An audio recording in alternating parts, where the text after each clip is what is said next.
not tell me that for everybody this is your first furry con. You're right. Raise your hand if it's your first furry con. Damn. Raise your hand if you've been here before but you just think it's funny.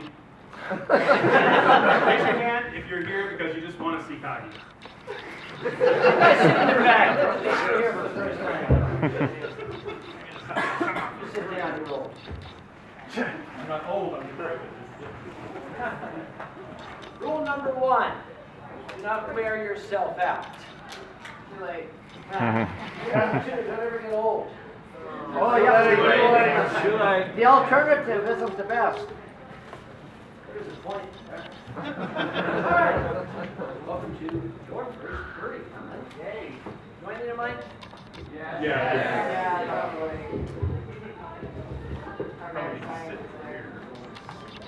Alright, I'll sit over here.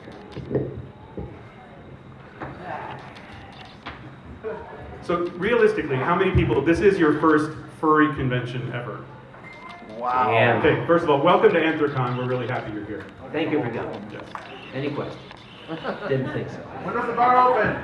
Where's the food? Have any of you, keep your hands up, those of you that this is your first furry con, how many of you have been to other fan-type conventions? Keep your hands up.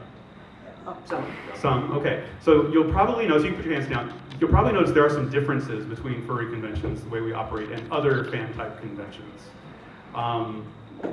First of all, we have Sam. He's an evil mad scientist that has a Hello Kitty in his ear. It was cheap. It was in the bargain bin, $10. So where do you want to begin? Where do we want to begin? Let's begin with, some basic rules for people who've never been to a convention before. So there's a guideline. There's a guideline. Where is that guideline? Does anybody know the guideline? It's a bunch of numbers.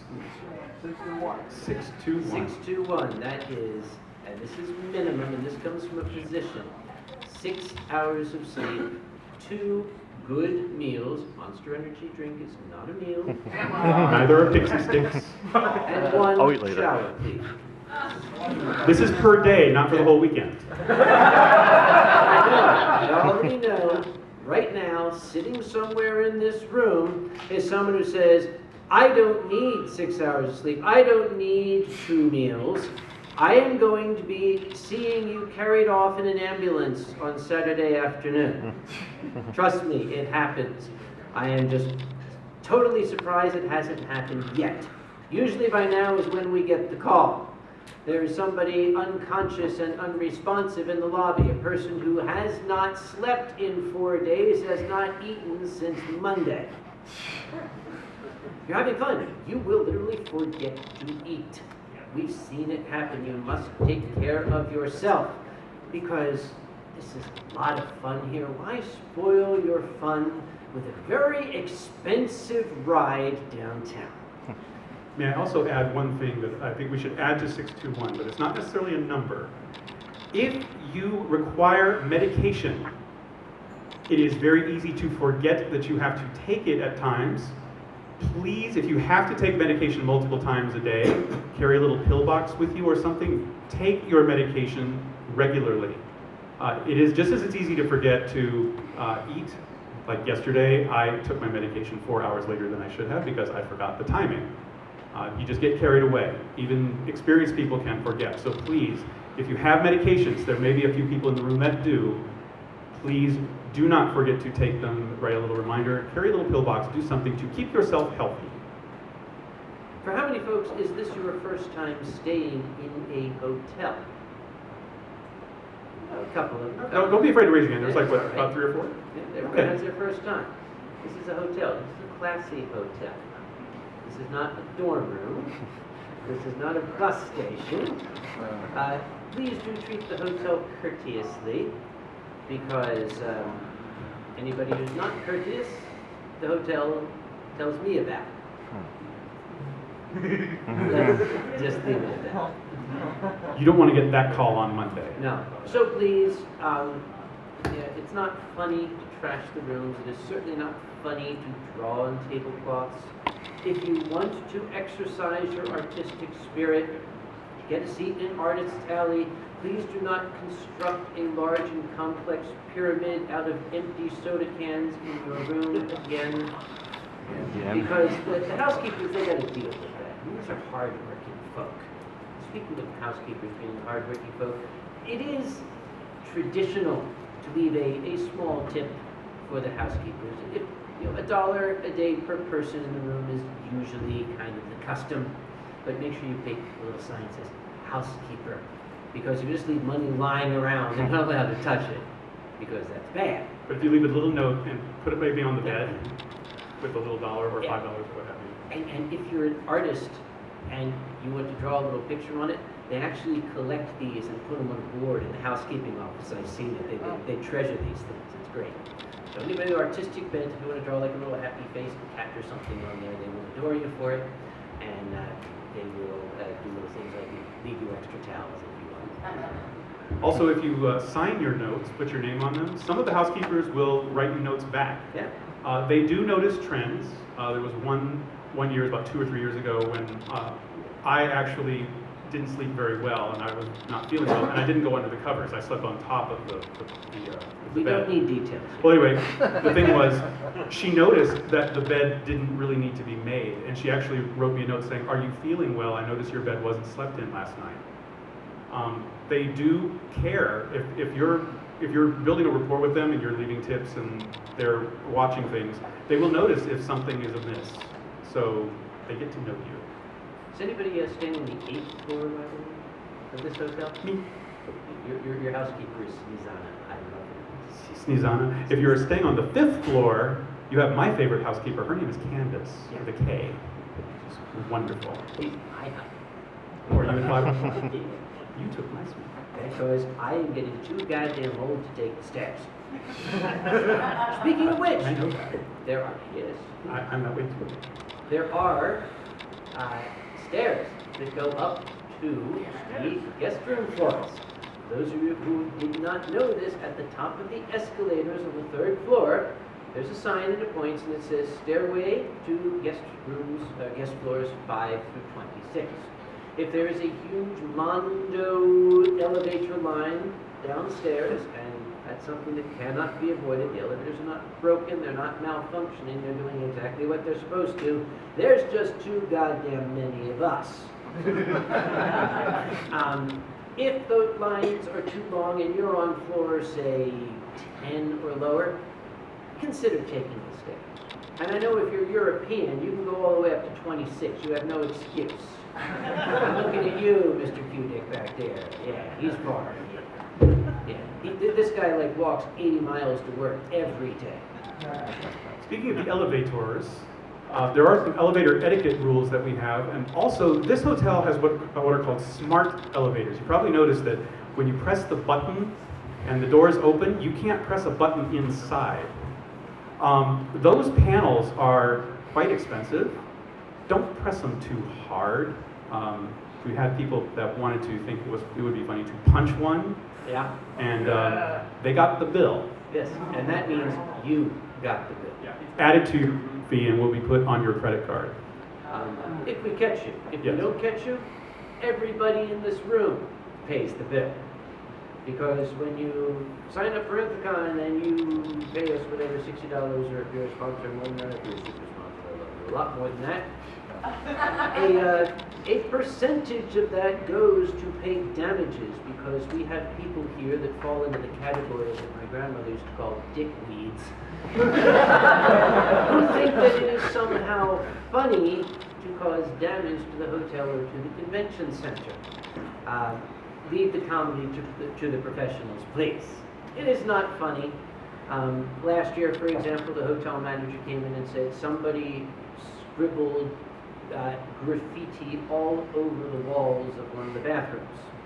And I said, how do you know it was my folks? He showed me. I said, that was my folks. You can tell. It was very artistically done with lots of paw prints. Yes. And ball prints. We'll leave it at that. Yeah. Paw print. That's a big.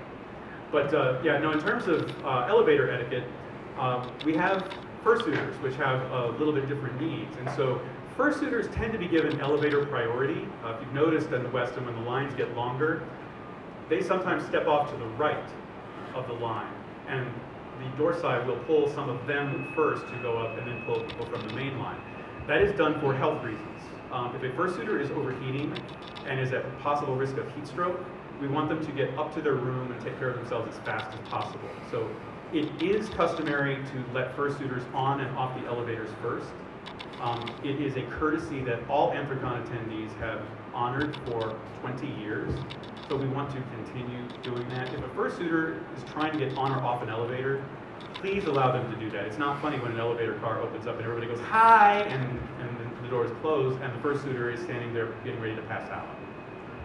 This is probably a good segue into etiquette around fursuiters, not just elevator etiquette, but okay. This is the first furry convention for some. For how many folk is this your first time in the presence of interacting with fursuiters? Wow. We're going to tell you some things about fursuiters. And there's one right here that we're going to pick on. Are we going to pick on this one? Yep, We're we going can to pick take a couple of them. There's a nice black and white one here. It's all cute. And This one's all ready to go though. So. okay, bring this one up. Grab these two over here. Put your heads on. And we're going to show you some things about fursuiters. Come on up here towards the front of the stage. There's no room up. Actually, come behind the table because there's no room to stand up there. This way they can see. Step on up. Cheers. Okay. Did you notice? Did you notice? Yeah. And make sure that the person will not trip and fall and break bones. Because when it happens to a fursuiter, it is at the same time tragic and adorable. So everybody, this is Sunny. Okay. Sunny has what I would call a typical fursuit head. Not anything overly elaborate, overly big, so very, very good to use. Kage, actually, I'm going to put this finger up here, and I'm going to have Sam do the same thing. We're going to ask Sunny, when you see a finger come into your field of vision, raise your left and right hand when you see the finger in your left eye and your right eye. Okay, go.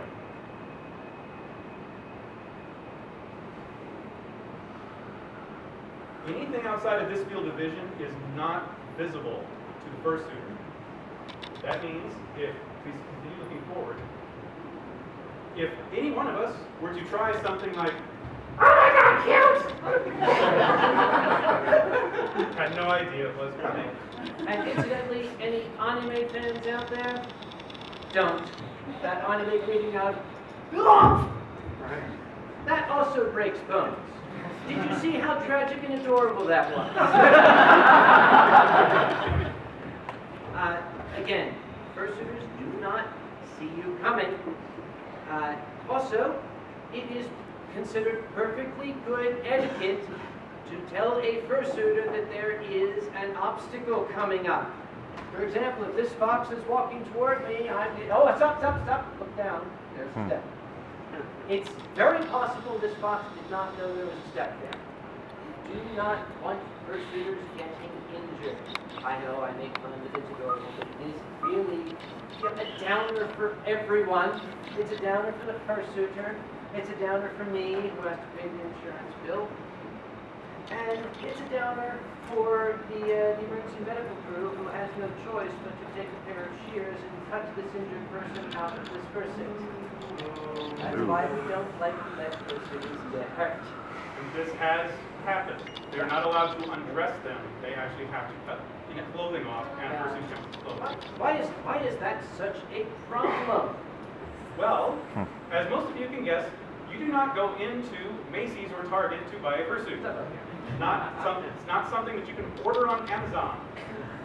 These are all one-of-a-kind, custom, wearable works of art. And that is what we like to refer to them as. These heads are not just heads, they are sculptures. They have been furred, they have been trimmed, some have been airbrushed. The bodysuits, the clothing may be purchased, but the bodysuits themselves have been custom pieced together to fit these people like a glove. And they are, as Kage said, artwork.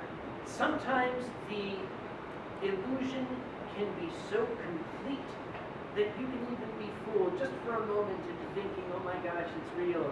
And you want to go up and you say, oh, it's so cute, I'm going to scratch it with my fingernails. No! That doesn't grow back. Now, you can actually cause irreparable damage to a fursuit ripping out its fur. Now, there's people out there who are giggling, but people still do it. Don't know why. Yeah. I have multiple fursuits, and there is damage to some of them because of that. I'd like to ask that if you are willing to divulge, whisper to me, or you can hold pause, how much did you have to shell out to create this amazing illusion? $3,300. Ooh. This box, how much did you pay? $2,600. And Sonny, how much did you pay? $1,200. There's a very complicated one back here. I'm going to give you this. Thousand. What? Yeah, 1,000. 1,000? How'd you do it? Who did this? I gotta know. My friend. A friend did it. That's I got a why. friend discount. You got the disc, the friend discount. How'd you do it? Dude, what did it really? Can anyone just wager a guess? Raise your hands, please. Wager a guess as to what you think the most expensive fursuit we know of at Anthrocon was worth. I'm going to start with this gentleman. $14,300. $14,300. Oh, he's been here before. $14,300 is currently the largest, or it might have been 14.3 something, but that's currently the largest amount that we know of for a fursuit. You don't want to bill for having to rebuild one if you damage one or destroy one. Yeah. Actually, that suit was made in the United Kingdom. At the time, it was 7,500 pounds. If you want to have a suit made, have it made in England right now. A little benefit for us, then.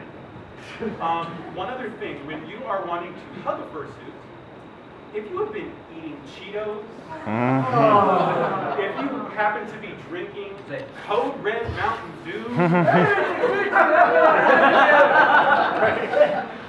make sure if you want to hug them, make sure your hands are clean. If you are an individual of any persuasion who likes to wear makeup, please do not think it's appropriate to hug and get your makeup on your face close to the fur. Yeah. Those things are oil-based. They don't wash off real easily. They have to be cleaned off with detergents. And that may not be something they can do at the convention. You may have just ruined the fursuiter's experience by putting a big stain on their suit that they can't get out. Yeah. Yes. How do you clean the fur? That's a very good question. I can tell you. One way. That's one way. There will be panels on fursuit maintenance. But the net of it is if you're at a convention and you're trying to keep it fresh, turn it inside out, put isopropyl alcohol on the inside. That will kill germs. It won't clean it, but it will kill germs until you can take it home to launder it. Unless it's airbrushed, most people will turn it inside out, put it in a washing machine on cold water with a mild detergent, typically Bullock. And if it has stains, there are carpet cleaners or other fabric cleaners that are used because these are synthetic. These are not real fur. They're made of plastic, which means they never go into a tumble dryer with heat because they will melt. It's called scorching heat. The other thing about fursuits, photographs of fursuits. There's a good way and a bad way to photograph a fursuit. Kage, I would like to demonstrate the proper way to ask a fursuiter if they can have their picture taken when you demonstrate the wrong way. So I am going to demonstrate the way you should take a photograph of a fursuit. Oh, Sonny, I love your fursuit. Is it okay if I take a photograph? All right. It took me just a moment, but I have the picture ready. Would you like to strike a pose? Thank you very much. That is the right way. Notice the fursuiter did not stand too long, weren't fumbling, and you can take a picture of a fursuit.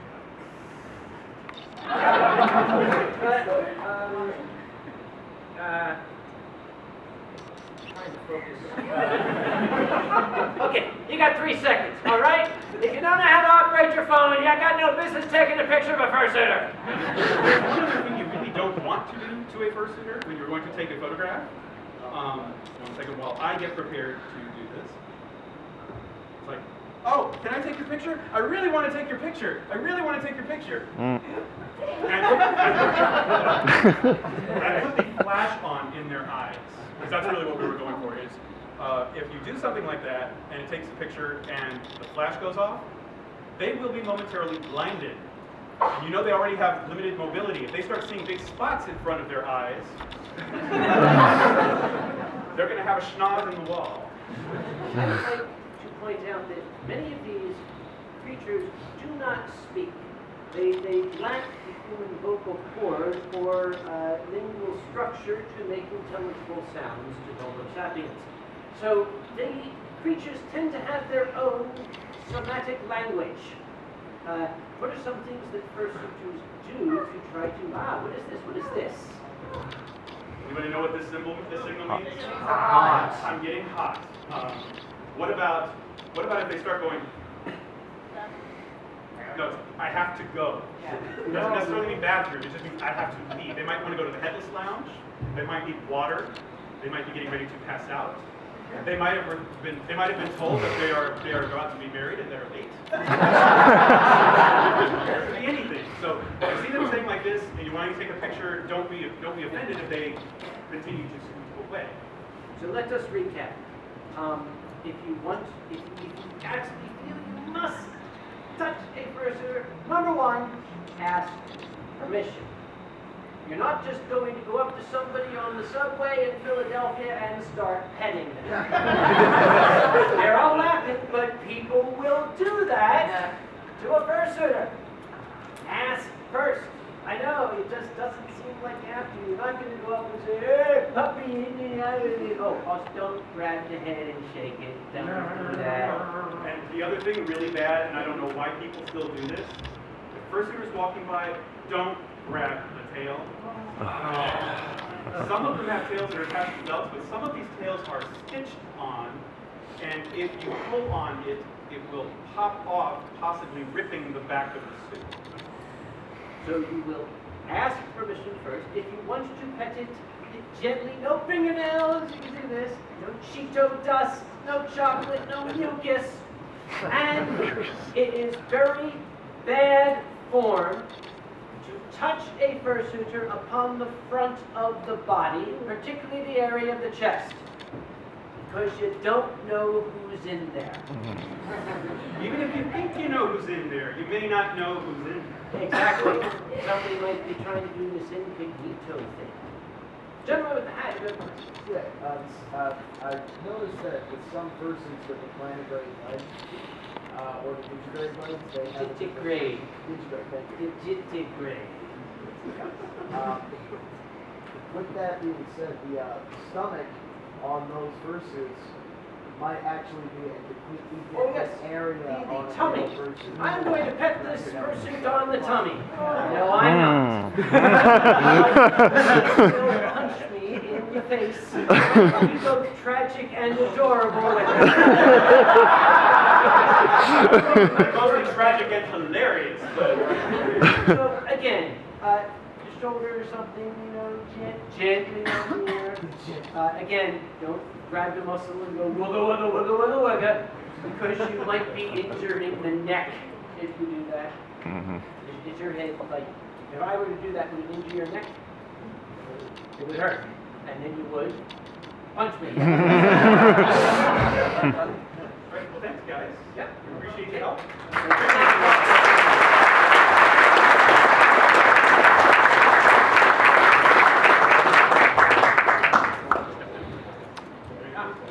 But another one. This one here. Oh, yeah. Yeah.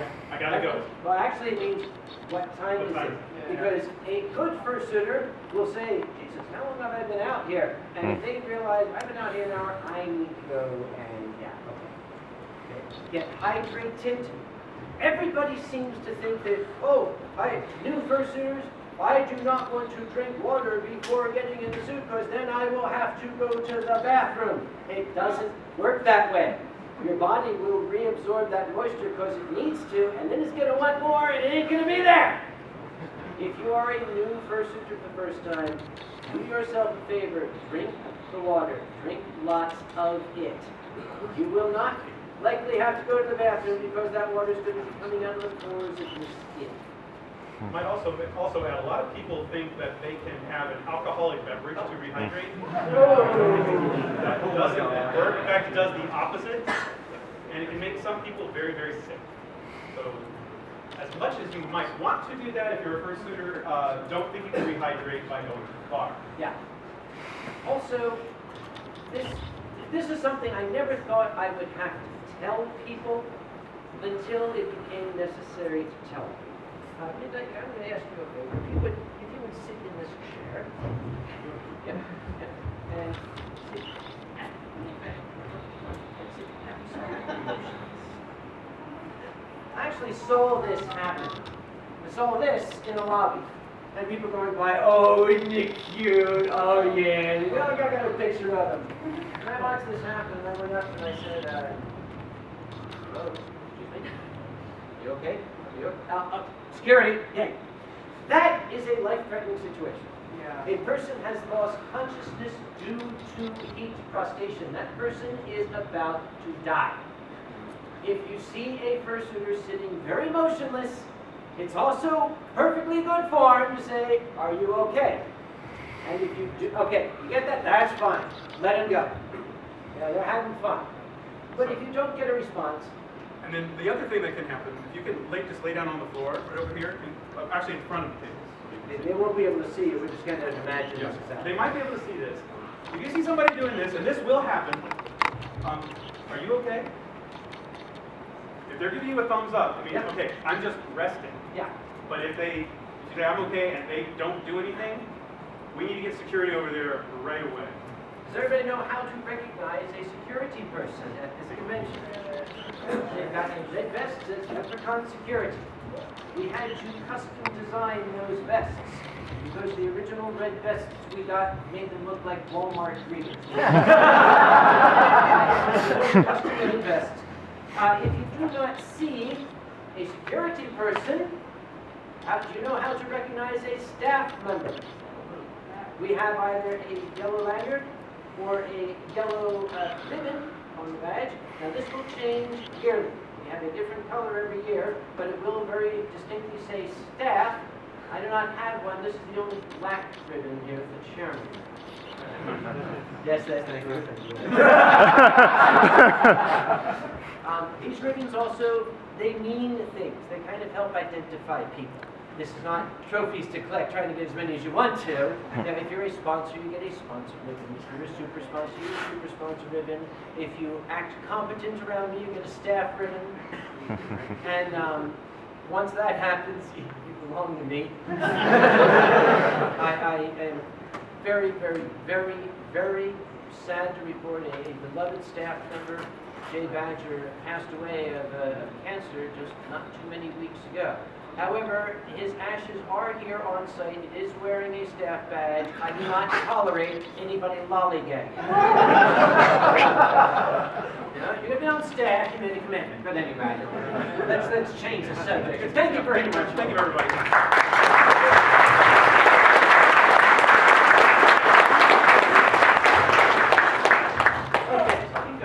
Sketchbooks and dealers. Sketchbook. Does anybody happen to have a sketchbook written down? Let's see. When you hold it, no, hold it up close.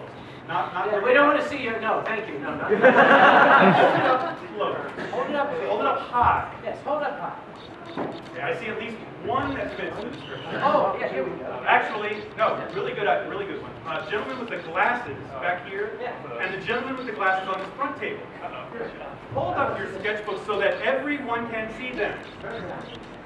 Do you notice something? Exactly the same.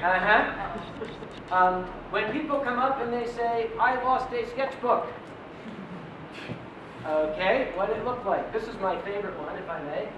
I lost a sketchbook. Can you describe it? Yes, it's black. Please, for your sake, for our sake.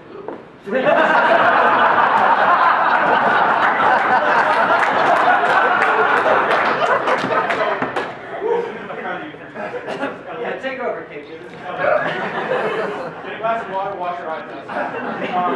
Elliot has done one thing correctly. He has put his name, both his real name and a nickname, in the sketchbook. There's something I would ask that he add. Contact information, a telephone number, an email address, a physical address. Some way that we can contact you to let you know This book has been separated from you. It is currently in the possession of Anthrocon, and we don't want to store it for another 20 years. Don't laugh. We, up until recently, had sketchbooks that went back to 1999. Nobody came after them. If you'd seen what was in them, maybe you know why. And I finally said, to hell with this shit, and trashed them. I'm sorry if they were yours. You're too late. But yes, put your name in there. If you just put your furry name, and your furry name happens to be Mr. Fox. Yes, Silver Fox. There's only one of those. Put your real name, at least your first name, if anything else, but a phone number, an email address, or a physical address so that we can contact you, let you know that we are in possession of it, and we would like to reunite you with what may be very treasured artwork or something that you're really embarrassed and you don't want the rest of the world to know you own. This is a good segue to, if you should lose something, if you happen to realize, oh my gosh, where is item A that I had with me, and you cannot find it, you know what to do. We have two operations offices. We call it con op, operations. One is over in the convention center, just on this side of the bridge that goes over to the riverside, in 309. And we have one here in the West End, also on the 3rd floor. One floor up, and that way is the Crawford room. You can simply go there and say, I lost item A, and we've got a network. They will say, can you describe it? If it's a sketchbook, please don't say it's black. That's not going to help us. One of the things that most frequently shows up in Lost and Found are these. They are constantly showing up. Make sure you know your phone number. Because if you say, oh, I lost my $6,000 local what they're going to say is, what's your phone number? We'll call it. And if it rings, it's yours. If it doesn't ring, they're going to punch you. Yeah, we've seen it all. And this is not so much a fandom as a community, but that does not mean that every single person at Anthrocon has your best interest at heart. I wish I could say we did. In an ideal world, we would all be best friends. However, there are people here from all over the country, all over the world, and quite frankly, I'll give a badge to anybody. So there could be an actual real live slime mold in here. There might be one sitting right anyway. Do you know what we hear more than anything? My cell phone got stolen. Where did you last see it? Well, I left it on a table in the zoo, and then I went to a panel. Duh! I don't know what else to say! Duh! It probably didn't get stolen. 90% of the time, some kindly person found it and took it to Lost and Found. Duh! Don't leave your shit lying around, okay? Sorry. I'm okay. Okay. Went away from him, but I'm back now. Making sure that you're not having anything. I am. Prohibition, remember that? He's not happy right now. Apparently, the board of directors decided that they wanted to impose prohibition upon me. How's that working out? They're not going to let me enjoy myself. At all? My response was, When I'm not on stage after hours, my time is my own. And I also understand there is a speakeasy at the office. a real one, actually. It is from the 20s. If you want to go visit it, they'll be happy to let you there, but it's been fully restored. It's well, like it was in the 1920s when you had to say the little password to get into it. What's the password? I'm not telling you. The password Kage sent me. I have money. I found this lying on a table. Should I turn it into Lost and Found? I'll take the rest of that. Before we continue with a couple other things, any questions about things we talked about? Yes. Do the board sign irregularly with an Anthrocon staff having universal sign for emergency or A universal sign that, and so the question was, for those in the back, do the Dorsi Irregular or staff have a universal sign for an emergency that an attendee would use? Help! Yeah, There's no secret symbol if you need help, believe me, just help. yeah, just say, help, something's wrong. If you see a problem, you don't see a security member, you see a staffer, just say, we need help. Some staffers have radios, or we can get someone there right away. If you find that somebody is annoying you, we don't like that around here. If somebody is annoying you, all you have to do is say to them, could you please not do that anymore? If they do it again even once, it gives me problems. Like a regular person or a taxi driver makes the odd or rude comments. Sadly, in this country, there is no law against being an No, asshole. I mean, If it's in convention But space, they are on the yes. So if it's in, parking area. if it's Oh, in, in the parking area, Yeah. the gray uniformed Western Yes. people just go up and say, that guy's being a dick. yeah, that's what I'm saying. If it's in convention space, the convention staff can handle it. If it is on hotel space, the Westin staff can handle it. If it is on convention center property, like underneath the on 10th Street, right outside the Western East lobby, the convention center staff can handle it. Yes. But if it's on a street, a sidewalk, not right up against a building, that's actually public property, and we really can't do a lot. This was a taxi driver. He was literally on in the parking lot. Yeah, if he's on private property, just tell either the Westin or the convention center or whatever hotel it is that a person is bothering you or is making comments, let them handle it. All right. And all taxis have an ID number on them. Note that ID number, because I've noticed an interesting thing about being Uncle Kage in this town. I can get people fired.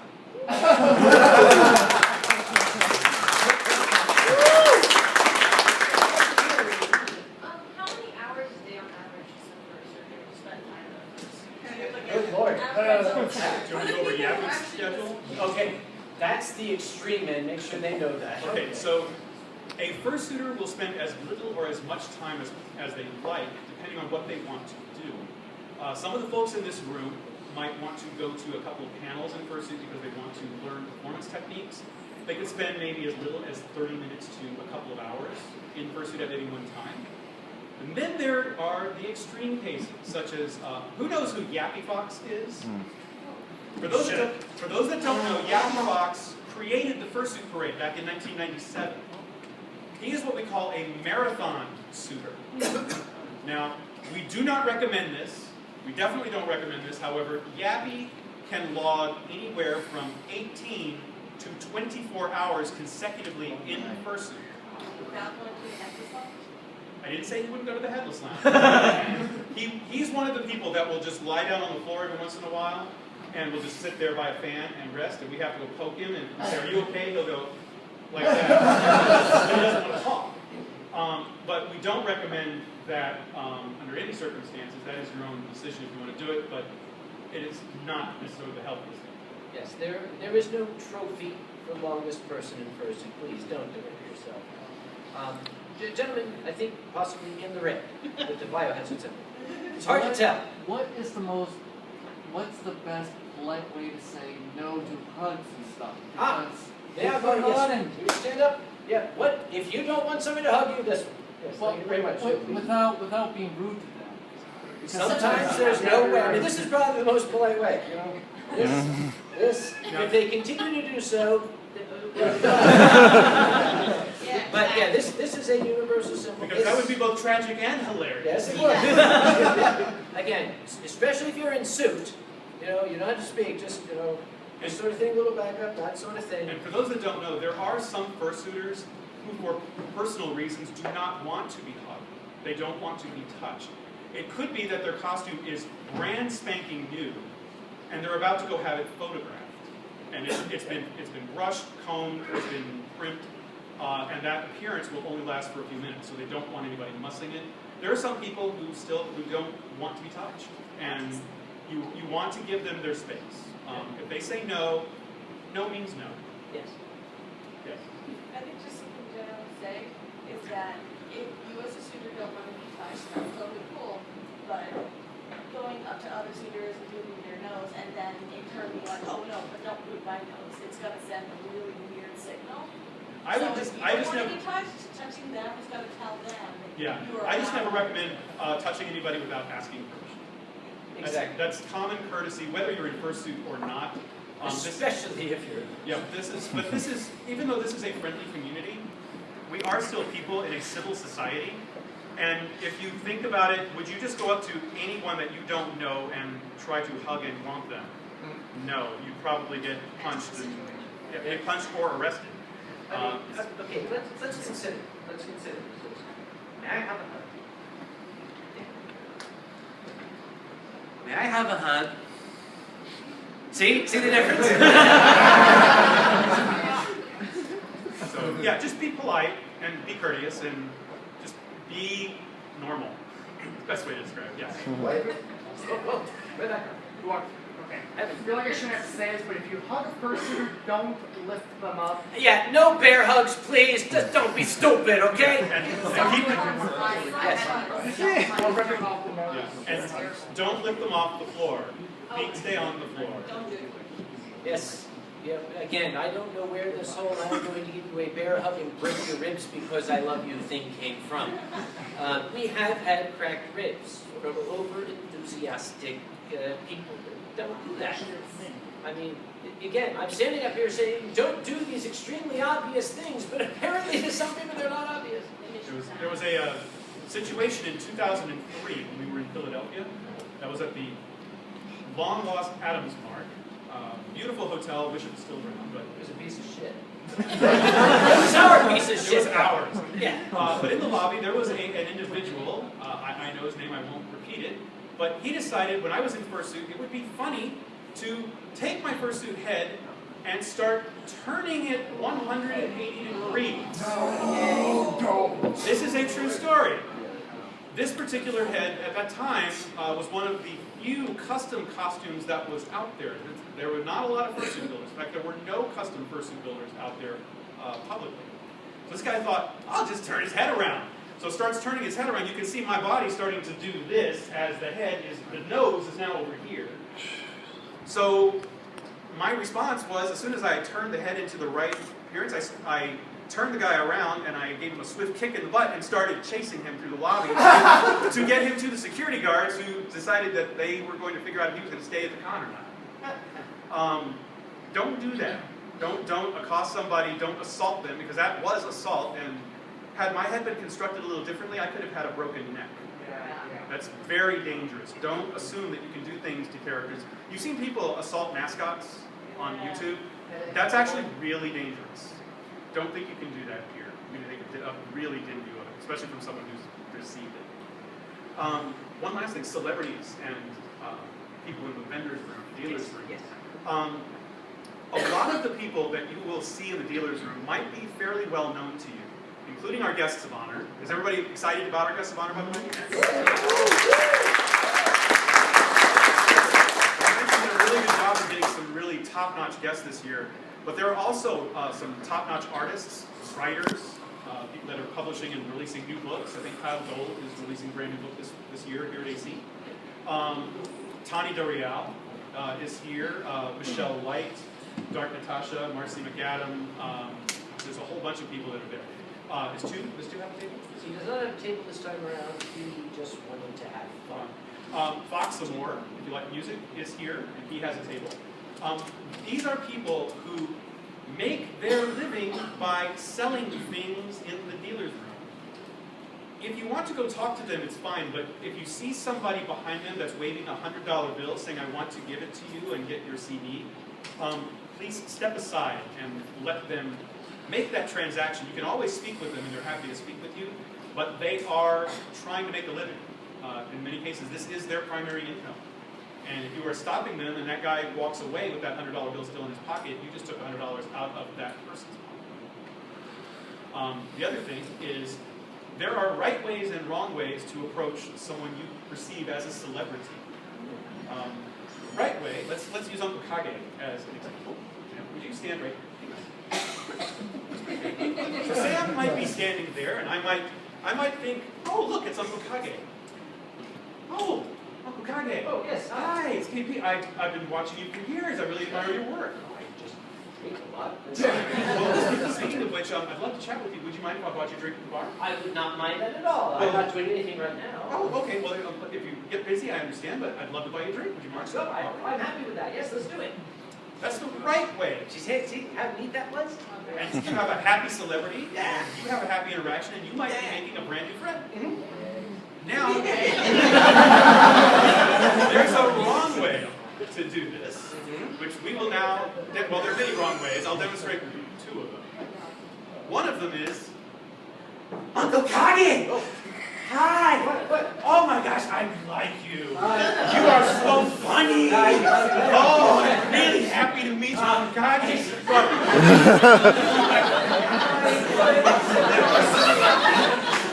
That is wrong way number one. Okay, they're laughing like, oh, isn't that silly? That happens to me on a daily basis. Now, I'm about to demonstrate. We love you, senpai. Thank you.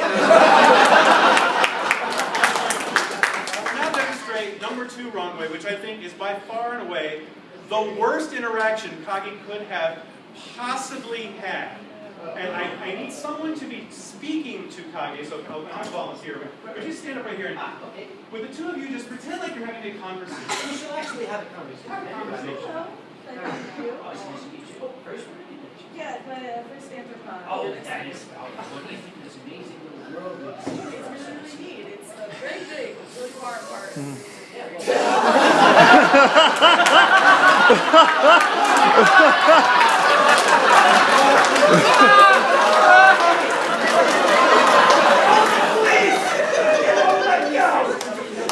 That also has happened to me.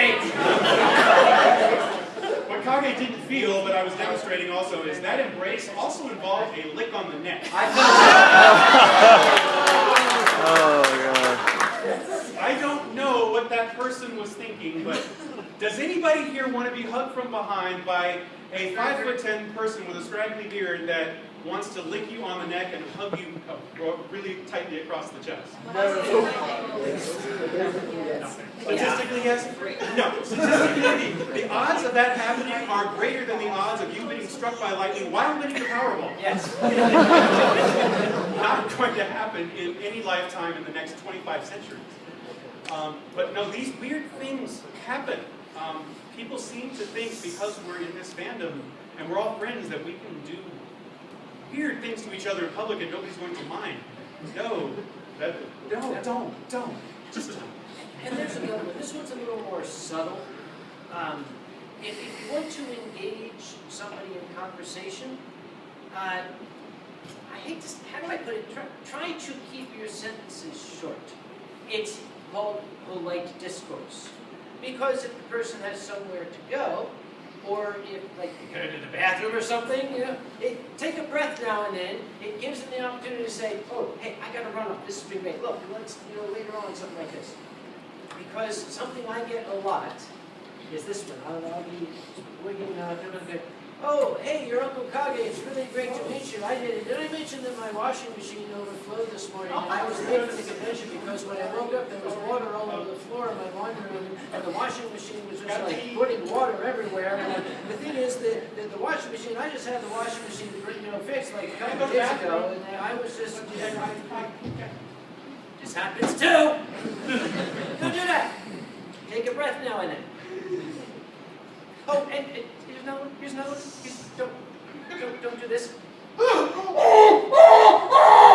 think there's a spider on me. Ah, get it off.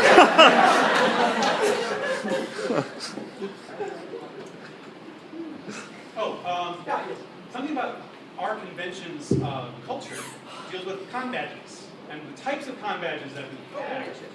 Now, everyone, when you, I'm going to take this off from around my neck. This looks, I have not had my ribbon attached to it, and I do not have a staff brand. Shame. So I'm going to. Maybe if the board had given me more budget for it. Well, we instituted Prohibition that's cutting down the wine budget. No, seriously. These are your convention identification badges. This is what means you are approved to be here. You're allowed in convention space. Not the hotel, not the DLCC. You're allowed to be in the spaces that Anthrocon has purchased and rented for your enjoyment. This is a sample of what we call con badges that people buy their characters. Doesn't matter if you are wearing a coat with 25,000 of these attached to you. Oh, another If you don't have one of these, you can't come into con space. This does not equal this. So when we say, where's your badge? Oh, I just bought it. Isn't it cute? No. They're talking about this. And the badges change year to year. The artwork is different. So you can't bring in one from 3 years ago and say, here's my badge. And we're like, that's great. That allows you to be here in 2011. Where's the one from this year? Also, if you're a fursuiter and you don't want to wear your badge, at least have it on your person. So that inside a car or inside a coat something, so that if the security, the door side, we keep talking about the door side, that's our security crew. They just need to make sure that whoever is going to be in convention space should be in convention space. So if you're a fursuiter and do not have your badge on, please do not be mad if they say, I'm sorry, you can't come in. The fact you're wearing a fursuit is not proof that you are a member of the convention. You might just be a weirdo, for all we know. I'll give you a little piece of kind of hidden information. Remember, we made the announcement you can pick up these fursuit tags if you're a fursuiter? They have a clip hole on them that corresponds with your con badge. If anybody has them and you put them together, you will notice the artwork kind of obscures the name. That was done on purpose. So a security person can flip this, see your badge, and then it can go back down and it obscures your name again. So if you didn't know that you could do that, you can put them together, keep them on you. The artwork will kind of hide the name. It doesn't totally hide it, but it does obscure it. You can flip it up, say, look, I'm supposed to be here, and then have this back down, and it just says, oh, I'm Fursuiter number 565. We're just about out of time. We should entertain some last-minute questions. Any questions? Gentleman with the hat. For 5 years, it was never touched on in case of emergency evacuation. How would that work? When it happens, we will tell you. I don't mean to be flippant, but for various reasons, we do not publish our emergency procedures. Got it. You understand? Yeah. Your safety is of paramount performance to us, which is why, if a member of security is telling you to do something, please do it. They're not here to ruin your life. They might be trying to save it. If security were to lean in and say, could everybody please leave the room by the back door, just do it, ask about it, tweet about it later, all right? We do have emergency procedures in place. We do have very, very highly trained people. There are police officers, both uniform and not, who are controlling the convention. They are for your safety. So, again, those procedures are in place, and I'm just hoping that we never have to now. How does the other gentleman in the hat? Can you quickly mention the parade rules? I can. Don't be a dick. In essence, the parade lineup will start at 1 o'clock. That doesn't mean you have to be there at 1. No, it starts at 1 because when you have 1,500 plus people all trying to get down 5 elevators and then get into 2 very, very, very slow, antiquated, creeping, I'll finally get there when I damn well feel like it elevators going from the hotel to the convention center, it takes time. The elevator congestion is very heavy in Weston, plus we'll have people coming in from all 8 of our partner hotels. So you have an hour to get there.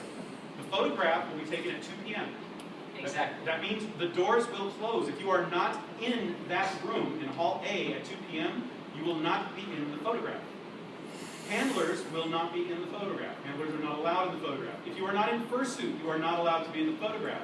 Don't be that guy who thinks I can hide down there and then pop my head up and say, hee hee, look at me, we'll find you. Yeah, the thing is, they used to think it was funny. Every year there's some guy who photobombs the photo, and that has gotten on my nerves. So at this point, you try to photobomb the photo, that'll be your last Anthrocon, okay?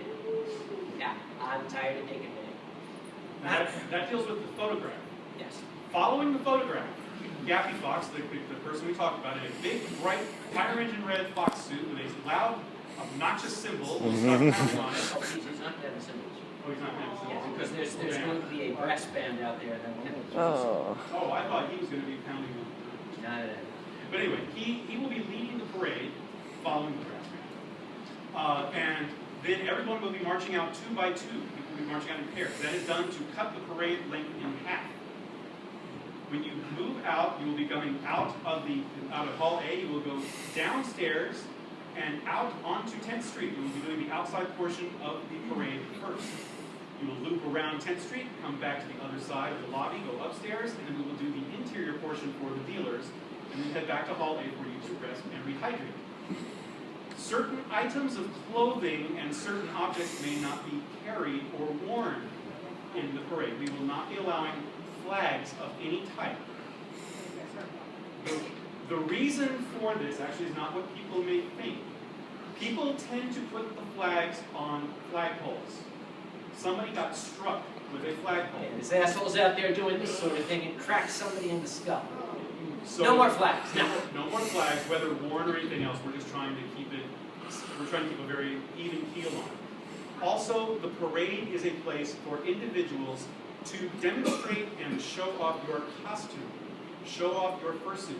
It is not a place to make a statement, whether social, political, or anything else. There are other venues for that. So if you are wearing an article of clothing of any type, including a fursuit custom done to make a statement, you may be asked to actually you will be asked to step out of the parade route. This includes anything that you wear on your costume that may be inappropriate for a family venue. Swastikas, for example. Don't even try. Certain types of leather or other material accoutrements may not be appropriate. If you are a gentleman and you are wearing spandex, look up the word codpiece. Because if I see you once again pointing the way, I'm going to pull you out of the parade, all right? It was too late last year. I'm like, oh my gosh! Oh, Sorry. Was that you? Oh, shit, you look guilty for a second. The reason we are enforcing this specifically for the outdoor portion of the parade, however, it really applies to the whole parade.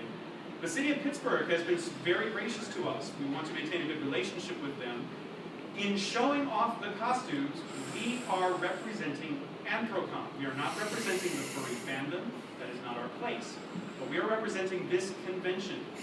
This convention does not want to get on the bad side of any of the police department, the EMS, the city services who are donating or subsidizing our parade. Anyone who might be out there thinking they're going to have a good time and all of a sudden their 5-year-old is pointing at the guy pointing away. Oh. We just don't want that. No. So that's why there will be clothing restrictions for the outside portion of the parade. It's not rocket surgery here. I mean, you have to ask, gee, is this going to upset the people of Pittsburgh? The answer is yes. And we would rather not have it. It is not like there's going to be a gatekeeper standing at the top of the escalators, but there's going to be a gatekeeper standing at the top of the escalators, and that's going to be me. You remember the overall rule in our standards of conduct. Don't piss off the chair. Those are the base parade. Yes. Any other questions? Yes, young lady. This will be the last one. I was just curious, when do you guys Speak start up, we're all. planning- When do you guys start planning for the next Anthrocon? We already did. Listen, there is no downtime anymore. It just goes one into the next for us. Unfortunately, we're out of time, but we can field other questions either in the hall if we have time, or you can catch us later. There's going to be another panel in here shortly dealing with media, so you can ask questions there. So thank you guys for coming. Hope you guys enjoyed it.